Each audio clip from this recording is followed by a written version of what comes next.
নারীরা চুল আঁচড়ানোর পরে ঝরে যাওয়া যে চুল আছে সেগুলো কি করবে? অনেক সময় দেখা যায় অধিকাংশ ক্ষেত্রে নারীরা এই জায়গাটায় ভুল করে। অনেক সময় দেখবেন যে চুল আঁচড়াতে গেলে কিছু চুল কিন্তু স্বাভাবিকভাবেই পড়ে যায় কিংবা ওই চিরুনির সাথে আটকে থাকে। এইগুলো আমরা অনেক সময় না বুঝে যেখানে সেখানে ফেলে রাখি। অনেকেই আছে আবার চুলগুলো জমা করে এবং পরবর্তীতে এটা বিক্রিও করে। অনেকেই আছে।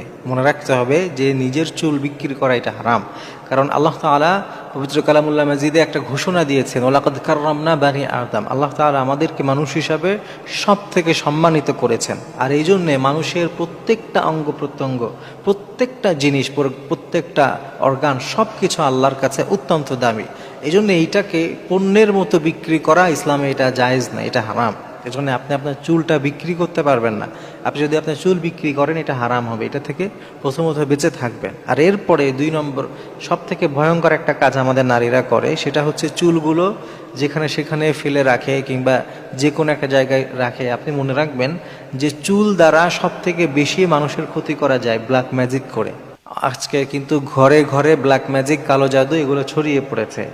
হাদিসের মধ্যে এসছে নবী করিম সাল্লাল্লাহু আলাইহি ওয়াসাল্লামকে যখন ইহুদিরা ব্ল্যাক ম্যাজিক করেছিল, কালো জাদু করেছিল, সেখানে নবীজির চুল ব্যবহার করা হয়েছিল। এজন্য চুলটা হচ্ছে ব্ল্যাক ম্যাজিকের জন্য সবথেকে বড় হাতিয়ার। এটা দিয়ে সবথেকে বেশি কুফুরি কালাম করা হয়, সবথেকে বেশি কালো জাদু করা হয়। এজন্য আপনি যদি আপনার চুলটা এদিক সেদিক ফেলে রাখেন আর এটা যদি আপনার শত্রুর হাতে পড়ে যায় কিংবা যারা আপনাকে হিংসা করে তাদের হাতে পড়ে যায়, তারা কিন্তু এটা নিয়ে ব্ল্যাক ম্যাজিক করে ফেলতে পারে। এজন্যে ঝরে যাওয়া চুল কিংবা ওই যে চিরুনিতে আটকে থাকা যে চুল আছে, এই চুলটাকে সব থেকে চমৎকার পদ্ধতিতে যদি আপনি এইটাকে ঠিক করতে চান, তাহলে যত চুল হবে আপনি এগুলোকে একটা জায়গায় জমা করে রাখবেন, হেফাজত করে রাখবেন। এরপরে বেশ কিছু হয়ে গেলে আপনি এটা মাটির মধ্যে পুঁতে ফেলবেন, এটাকে একেবারে দাফন করে দিবেন।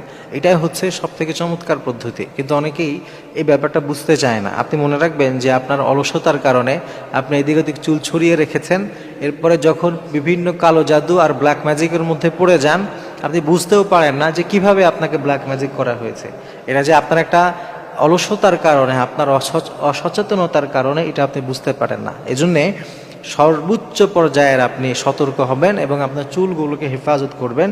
আর চুলগুলোকে কখনো বিক্রি করবেন না। বর্তমান আমরা একটা জরিপ দেখলাম যে বাংলাদেশ সহ পুরো ওয়ার্ল্ডের মধ্যে যতগুলো বড় বিজনেস আছে তার একটা বড় বিজনেস হচ্ছে মানুষের চুলের ব্যবসা করা। এটা নিয়ে মানুষের একেবারে অথেন্টিক চুল নিয়ে ব্যবসা করা। তো আপনি আল্লাহ তাআলার যে বিধান আছে সেই বিধানটাকে তুচ্ছ করে আপনার চুলটাকে সামান্য কিছু টাকার বিনিময়ে দিয়ে দিলেন। এইটা থেকেও আপনি যেমন বিরত থাকবেন, পাশাপাশি আপনি আপনার চুলগুলো এলোমেলো যেখানে সেখানে না ফেলে এটা